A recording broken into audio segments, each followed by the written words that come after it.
Good morning, Big Brother fans. It is Tuesday, August 9th, and we are at day 35 in the Big Brother house. And power veto meeting was yesterday. Went as expected for us, not as quite as expected for some of the house guests, but we knew what was happening. So,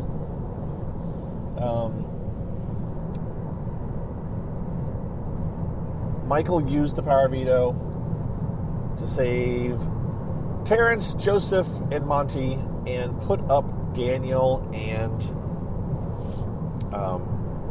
Kyle. And Kyle is not the target. I should say Kyle's the target. No, Kyle's not the target. Daniel's the target.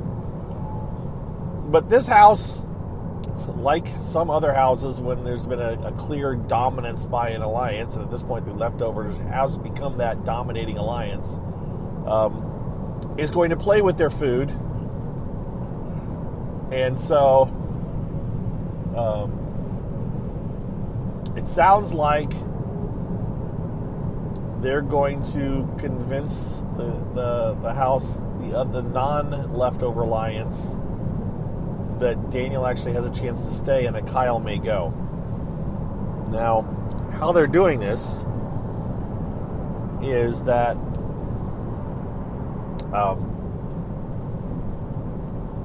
Jasmine and Terrence, I think, they've finally started to figure out that there's a group of people in the house working. The problem is that they don't have the entire alliance knocked down, and I think they don't have Kyle and Joseph in the alliance, so they just have Monty Turner.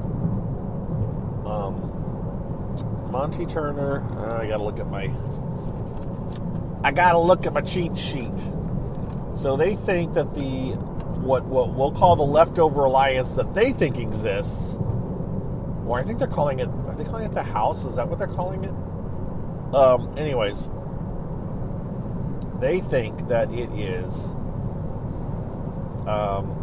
Turner, Brittany, Michael, Taylor, and Monty. Right? So they think it's Turner, Brittany, Michael, Taylor, and Monty. Yeah, they think it's that five. All right. They don't think Kyle or Joseph are a part of it.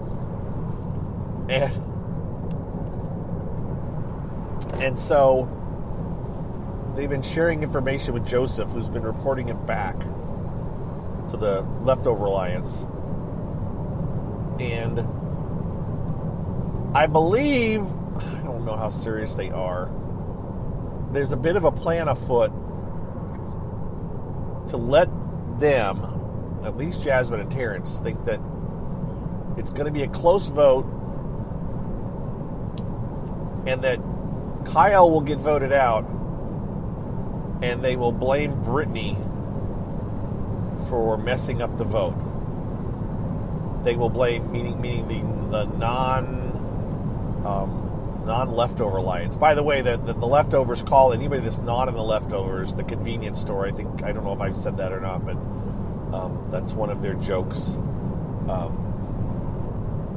Because they do whatever's convenient, or they take whatever's convenient. They don't, nothing expensive. They just, whatever's easy. So they will possibly, because remember, it's Tuesday. We got to get to Thursday here.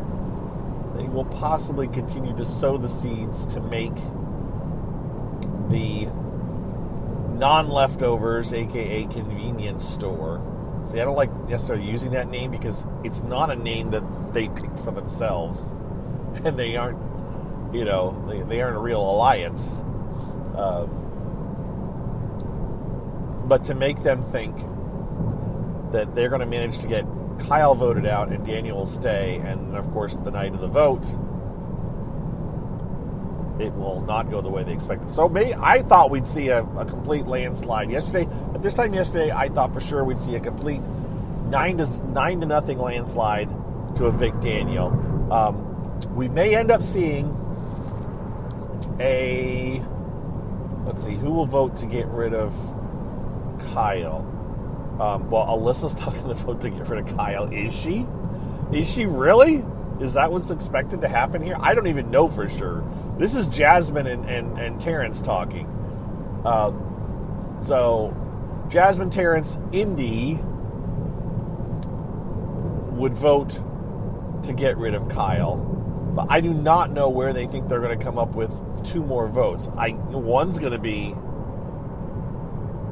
would be Joseph. They think they're going to get. I guess maybe they're thinking they can get Brittany. I guess that's what it is. They think they can pull Brittany over and get her to vote out Kyle. But Brittany's aware of this plan, so it's not going to happen.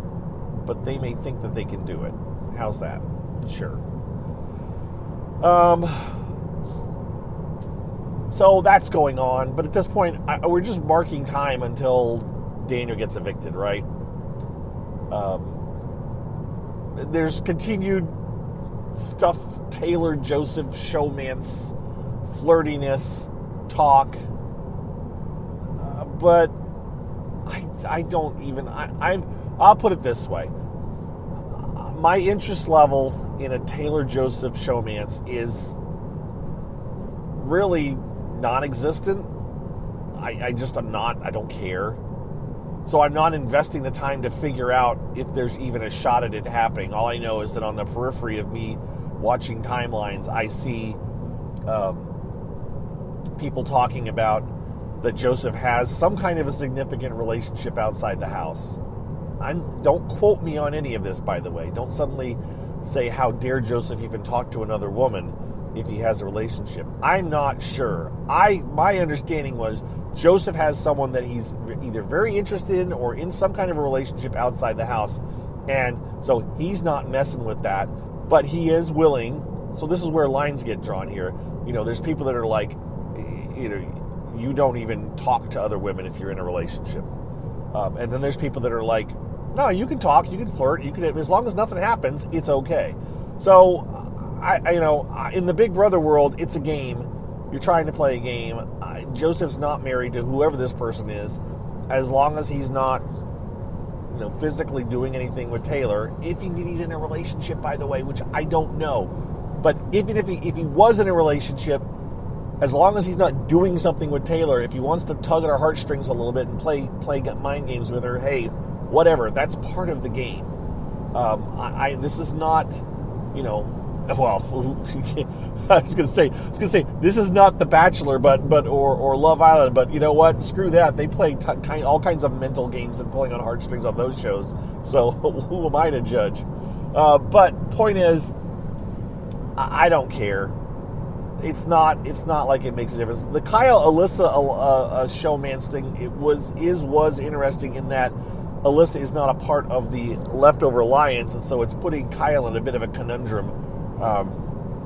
And that's interesting dynamics. But Joseph and Taylor are in the same alliance. Now it does bring out the, all right, Joseph is a part of, quote, the Pound, and Taylor is not. Taylor was an add-on, along with Taylor, Michael, and Brittany were added on to the Pound to make the Leftover Alliance. So, there's questions about that alliance, but I just don't care that much. And I've reached the point where now I'm rambling. I've talked myself out, which I thought I would pretty quickly this morning, as far as what to talk about. So I think rather than drive you guys insane with boredom, I will say I'm done talking about Big Brother for the most part right now, and I will be signing off in a matter of minutes. But, as I tend to do, I'm going to ramble a little. Sorry, I'm going to ramble a little bit. I just haven't figured out what I'm going to ramble about yet. And weather here in Indiana, it's 71 degrees this morning. Kind of a cold front came through and cooled things off yesterday. My Twitch stream that I'm doing in the afternoons, most afternoons, where I do live stream video while I'm driving home or driving places usually, I'm trying to hit 8 hours for a month, and I'm having problems hitting that number. I'm just at like 6.5 hours, I think. The problem is that it's a rolling 8 hours, and by that I mean it's 8 hours for the last 30 days, and so as I add a day, I'm losing a day at the beginning. So if I do like 20 minutes today, this afternoon, I also am losing 20 minutes that I did 30 days ago. It's just it's that staggered. So the question becomes, do I really want to power through trying to add more Twitch time? To what end? What does it matter? I'm not going to make money on Twitch as an affiliate, which is what you get if you reach these goals. Speaking of money, let's talk about that for a little bit. As someone who I have been making money talking about Big Brother or reporting on Big Brother for years at this point. Those of you that are new to my quote podcast, I used to talk about it a bit more, and it's just not something that I delve into too much anymore. But I've always tried to be fairly open about money-making opportunities online and how that became a thing for me. I am not getting wealthy talking about Big Brother. I am not like a professional podcaster, like, you have your Rob has a podcast. That's a whole industry at this point where there are people that's their full-time job, is talking about reality shows and things like that. This is strictly hobby world for me, and it used to be more lucrative than it is now. I am making less money now than I used to. I am probably getting close to breaking even at this point with my different revenue streams, because I'm not doing anything as far as affiliate for live feeds this year. I mean, I think I've had one or two people sign up. I haven't promoted it. I haven't updated my links. I had, at the beginning of the season, I told people to go to Hamster Watch. So, the revenue there is very minimal. I might make, on the order of, at this point, let's just throw out numbers here. I might have made a couple $100 last year on live feeds. Maybe. That's the number, which I used to make a lot more than that. So let's put it that way. There are people that are still making decent money, but that's nothing. I mean, that's nothing on the order of what I used to make back in the days. And we say back in the days, we're talking back when Real Player was the player. Once CBS took over, they pretty much just shredded the affiliate program for people, but people don't talk about it because then you lose your affiliate sponsorship. But if CBS told me today you're no longer an affiliate, whatever. And I'm not going into the details on how all that works and anything, so I don't feel like I'm going to get in trouble. But so revenue stream wise, as far as where am I making money, this podcast makes me a little bit of money, but this podcast at this point is approaching the paying for itself barely level, because I upped my level last year to allow me to have more streams recorded without having to back stuff up. So you have a maximum of, I think, on my last level, I had 100 hours of shows that I could have recorded on Spreaker. I upped it to the next level, which bumped it up to, I think, 500 hours. So I haven't had to worry about deleting old shows. Like now, I think the last season that you can hear me talk about Big Brother right now on Spreaker is, I think, Big Brother 18, maybe. I was pulling off the previous years. The last one I think I downloaded was Big Brother 17. And it's just a pain in the butt manual process. I can actually download the old shows because I'm a pack rat and I don't want to delete them. I want to hold them for posterity for some stupid reason, like anybody's ever going to want to go back and listen to me talk about Big Brother 17. But for some reason, I'm holding on to them like, old pictures. But the problem is when you download them directly off of Spreaker, there is no information as far as when it was recorded or what it was about. And so I have to manually name them all. And that's a long process when you do 10-minute podcasts every day. And so, oh goodness, we're completely backed up. I'm going to have to end up going here, guys, because I need to tell work that I'm going to run late. Anyways, so there's that revenue stream, which is, again, because the numbers I'm definitely not making as much money this year as last year on my podcast. I have yet to determine if it's because I have less listeners or if it's because the amount that I am getting paid per little advertisement that you hear at the end is less. And I don't even particularly care one way or the other, if that makes sense, because it's not worth me sweating over. I seem to be having decent numbers on listening. It was running about 1,000 people, 1,000 listens per day, which seemed about on par with what I was doing last year. But maybe I was doing more last year. I'm not sure. And then, so the numbers seem to be down as far as revenue per day, and it's not that much, guys. It's very little. But again, when you're paying hundreds of dollars a year for the podcasting platform, which does all this, then that's all I'm trying to cover, so that I don't pay more money than I'm taking in.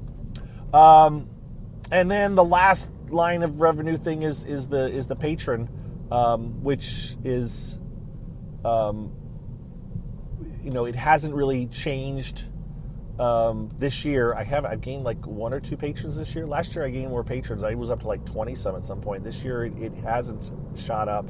And I'm okay with that. I'm obviously not begging for patrons, because that's a volunteer thing. People that want to support me do it.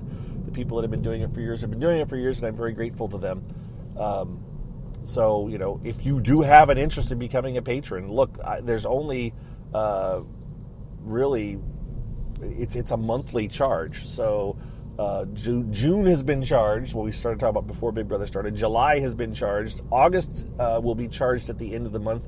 And then September will be charged, but then I'll be done talking. And so the charges will still happen if you want to stay a patron, but there's no content that's going to be showing up necessarily. So anyways, the point is that's a revenue stream that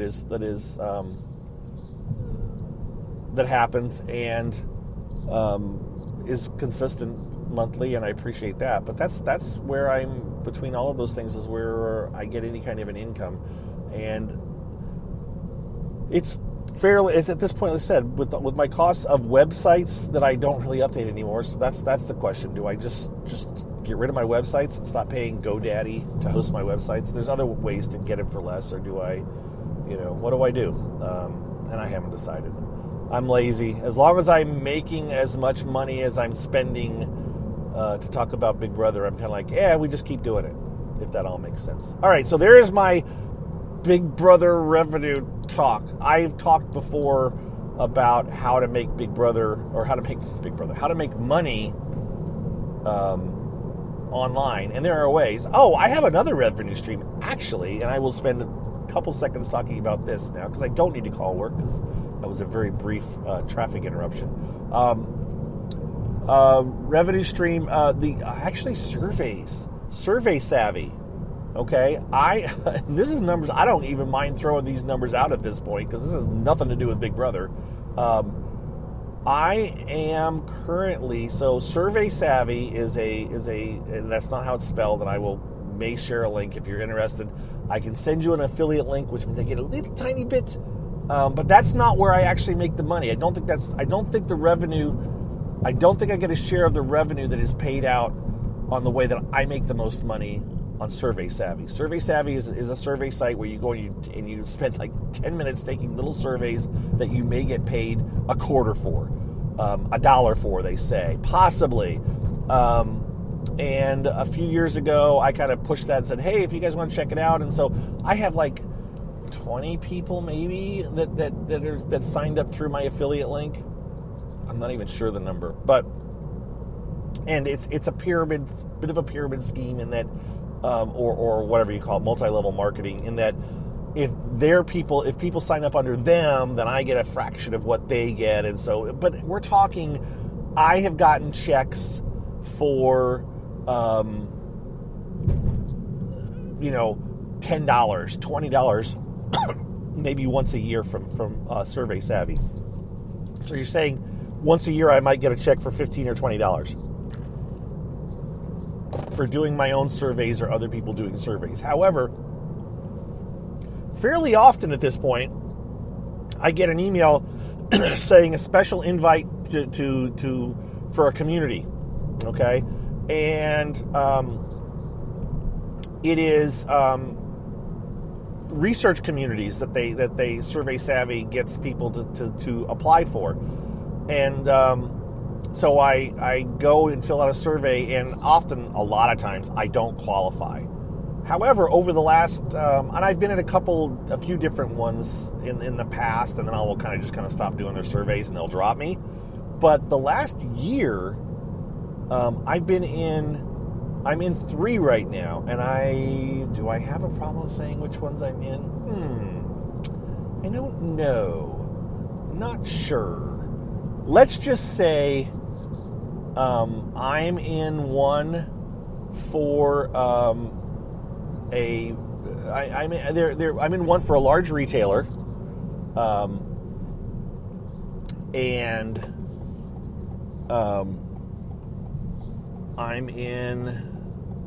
I'm trying to navigate traffic here, sorry. I don't want to cut off this truck, but now I've been signaling, so now I'm going in. I'm in one for a large retailer. I'm in one for a large online company, like a company that's on the internet, mainly. That's their main thing. And a third one that I've got on recently is they're another online company. So there are a couple of companies that their main business is online, and one of them is, and then the third one is a big online retailer that has physical stores, but also has an online presence, obviously. But they will do surveys randomly. A lot of them one of them, the retailer is always asking about credit cards. I don't do credit cards, by the way. So I'm like, one of these days they're going to drop me, because they're always asking about which credit card would you sign up for, or which one would you do if we offered this, kind of like a retailer credit card. It's like, look, I don't do credit cards. I shouldn't say I don't do them. I have like 3. And they're all, just mainstream credit cards, and I pay the bill off monthly. I'm very fortunate in that I've talked about this before, my wife and I made a conscious decision many, many years ago not to run a credit card debt, because I did. I ran myself to the level of debt. This is right when I got out of college. I ran up a lot of debt because I wasn't making any money. I didn't have a job, but I had credit cards, so and I knew I asked my parents for money, so I just kept charging. I had no way to pay this stuff off, and I eventually got to the point where at one month, I'm pretty sure I used one credit card to pay the minimum payment on another credit card, and that is a huge no-no, may even be illegal. I don't remember how I pulled it off, but that was like our big red flag, and I just was like, once I finally got a job, I was like, okay, I'm paying these credit cards off, and I am never getting myself in this kind of a hole again. And it was very fortunate.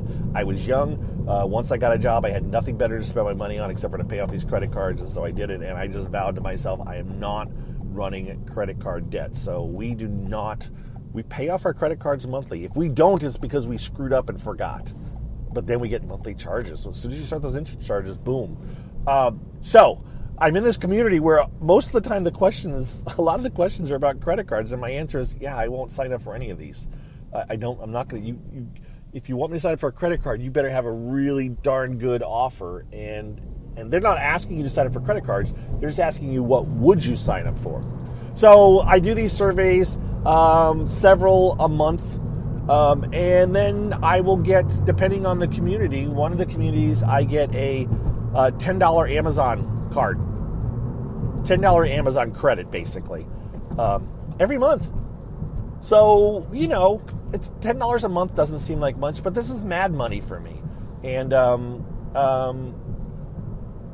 one of them, though, this last one that I got in for one of these online companies, they're giving me $20 freaking a month, which, again, doesn't seem like much. But hang on, I'm getting $10 a month from company A, I'm getting $20 a month from company B, and I'm getting weird numbers from company C. I don't know what they don't ask you hardly any questions, but so I get weird payments like $3 in Amazon, $5 in Amazon, $10 in Amazon, and it hasn't been every month. There's been a couple times where I've gone a couple months without something from them. So it's a weird, payment thing. But let's just pretend that I'm getting $5 a month from company C. So I'm getting $45 a month, no, $35 a month in Amazon gift certificates for answering surveys, and so again, Survey Savvy.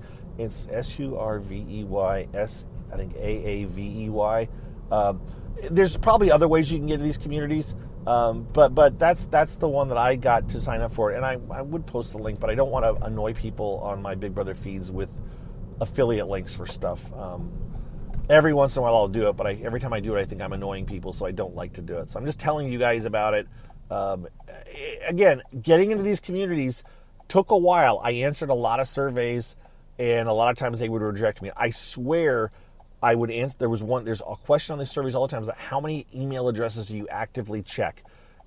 Look, folks, I have like 4 or 5 different email addresses between work and Big Brother related ones. I've got like 3 or 4 or 5. But if I answer 3 or 4 or 5, I think they're not going to want me to do it because they think I'm doing, I could be trying to be multiple people. So I'd say like 2. And as soon as I say 2, they'd say, yep, thanks for your time. But I know I'm always, honestly, like 2 or 3, and sometimes I get signed up for these things. So I'm not sure. All right.